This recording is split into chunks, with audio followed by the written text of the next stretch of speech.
Hello, everybody. I'm George from Mind. Well, this is about Penny Mordaunt, who was a big beast of the Conservative Party until recently, trying to become one again, and she's back, been back in the news. Dame Penny Mordaunt, as I should call her. So Penelope Mordaunt, you might remember well, her star turn was carrying that sword of state in the procession, the coronation of His Gracious Majesty Charles III, and that's because at the time she was leader of the House of Commons, but more importantly, Lord President of the Council. So I think men have always held that office before her. Then it became Lucy Powell under Labour.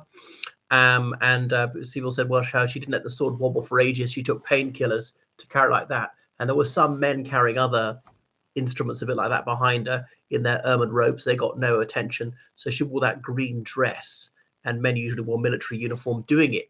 So bear in mind that Dame Penny almost became prime minister. If you go back to October 2022, when Liz Truss's madcap 49 days in Downing Street were coming to an end, the Conservative Party decided to elect a new leader.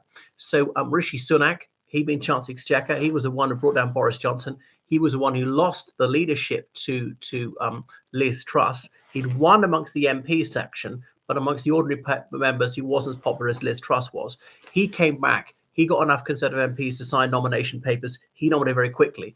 Boris Johnson, remember, happened to be in the USA at that time because he was a backbench MP. And he let it be known he wanted to come back. And when it even resigned that September, on the steps of Downing Street said, like Cincinnatus, I'm returning to my plough. Not many people understood the elusive nature of that speech, as in Cincinnati was recalled. He sensed that Liz Truss would screw up in record time, and he was correct. But he didn't have the courage of convictions. If Johnson come out all guns blazing, I'm taking the premiership back, he might have got it. I don't think so, but there was a serious chance, like maybe a 30% chance. But he didn't release a video or any official statements, only his friends doing it. But Penny Mordaunt, she was trying to gather signatures as well. In the end, Sunak nominated, she was persuaded to withdraw, possibly a fatal mistake. Would she have made the nomination threshold? People say, come on, let's not force another election going to the mass membership again for the second time in as many months. And that was it. And then she lost her seat in Portsmouth, that election, quite narrowly, Portsmouth North. So, what's her backstory? She likes to point out how she's so loyal to the armed forces because, her dad was in the parachute regiment. She's named in honor of a warship, HMS Penelope, and so forth, right? She lived in Portsmouth most of her life. And then she went to a state school and Reading University, reading philosophy. She doesn't seem a very philosophical type to me, and was a magician's assistant, but mostly worked in public relations. So she did some charity work in Romania in the 1990s. So be in PR all the time, worked for the Bush campaign in 2000 and so forth. She was head of the Young Conservatives appointed by John Major, and that was about 20 people, I suppose, in the Young Tories. And she failed to be elected for Portsmouth South in 2005, but she managed to win it the next time. The surprising thing, it took her so long to get into the House of Commons, because she'd been inactive for such a long time, because the Conservative Party really needed more young people and more women, and she was both.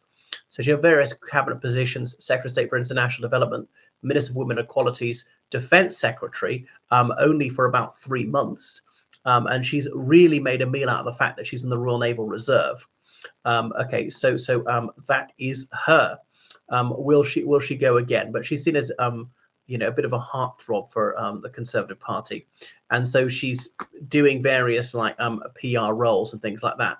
But unfortunately, she received death threats, which politicians often do.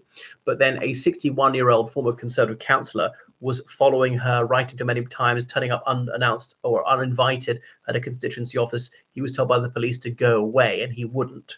So he's finally been jailed. And one thing, he's not even allowed to attend things which he's likely to be there, including election rallies. You might say, members of the public allowed to go that. But anyway, it was frightening for Penny Mordaunt, but a lot of politicians suffer this. But she's trying to get back into Parliament, be selected for a very safe seat. She's not going to try and retake Portsmouth North. So remember, there are only 122 Conservative MPs, well, slightly less, as 3 of them defected to Reform UK. So what she'd really like is to be selected for a rock-solid Conservative constituency, where she's virtually guaranteed to be elected next time. There are not that many of those.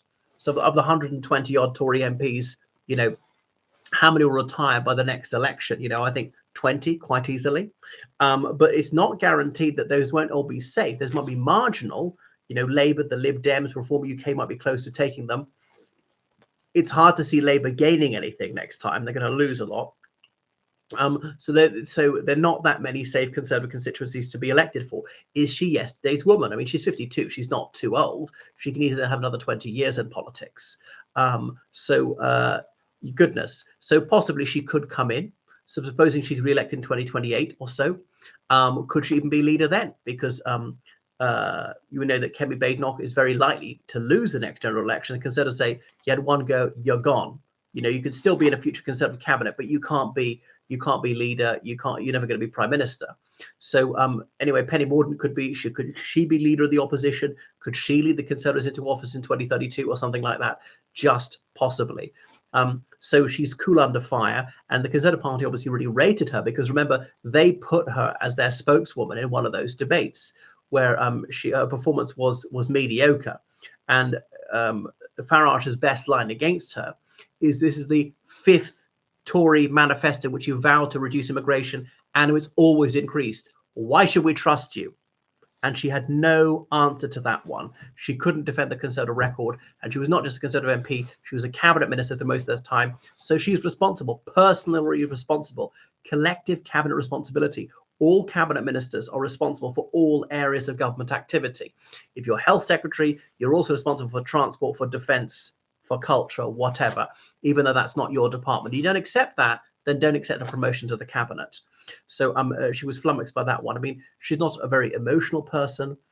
She's only a satisfactory public speaker, and she's obviously had plenty of practice. She's not very exciting, wouldn't really move people, but she's unflappable. She's unlikely to say anything foolish. So she'll be quite on message because obviously she knows all about public relations.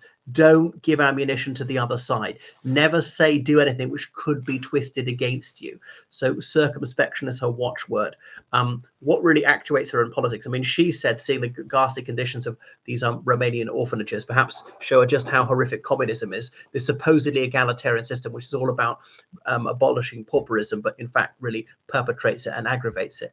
Well, that is Penny Mordaunt. Will she get back into the House of Commons? Well, she's certainly determined. I mean, she's been involved with the party all her adult life. She's been involved in the party for like 35 years since she's an undergraduate at the University of Reading.